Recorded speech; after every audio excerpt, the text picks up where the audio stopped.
अपनी book list और ये चीज़ें कहाँ से कवर करनी है, इसके लिए मैं यूजुअली टॉपर्स स्ट्रैटेजी देखती थी जो यूट्यूब पे अवेलेबल है। इसी के साथ साथ मैं ब्लॉग्स भी पढ़ा करती थी टॉपर्स के, तो उसमें उन्होंने जो सोर्सेज बताए होते थे मैं उन्हें ट्राई करती थी।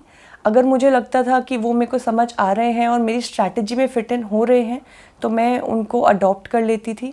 इस तरीके से मैंने अपनी बुक लिस्ट बनाई थी। ये तो हुआ कि किस टाइमलाइन में और कहाँ कहाँ से कवर करना है, इस तरीके से मैंने डिवाइड किया था। दूसरी चीज़ बहुत इम्पॉर्टेंट जो थी वो थी टेस्ट सीरीज़।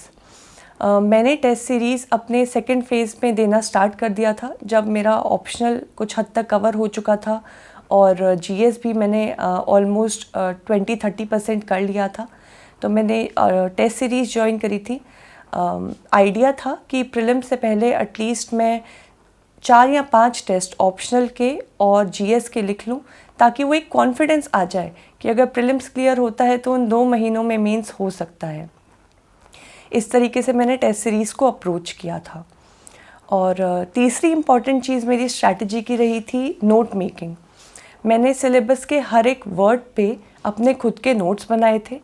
मैं A4 साइज शीट पे नोट्स बनाती थी ताकि आगे अगर कोई नई इन्फॉर्मेशन आती है, करंट अफेयर से कुछ एक्स्ट्रा जोड़ना होता है या फिर मॉक टेस्ट से कुछ लर्निंग्स होती हैं, वो मैं उनमें इनकॉर्पोरेट कर सकूं। मैंने फर्स्ट ड्राफ्ट, सेकंड ड्राफ्ट ऐसे कर करके अपने नोट्स रिफ़ाइन किए थे और प्रीलिम से पहले ही मैंने ऑलमोस्ट अपने हर जीएस और ऑप्शनल के फाइनल नोट्स तैयार कर लिए थे। हर एक टॉपिक पे 1 या 2 पेज के नोट्स हुआ करते थे मेरे। प्रीलिम्स के बाद मैंने सिर्फ़ और सिर्फ उन्हीं नोट्स को रेफ़र किया था। मैंने उन नोट्स की मल्टीपल रिवीजन करी थी। मैं 4 या 5 बार उन नोट्स को रिवाइज़ करके गई थी।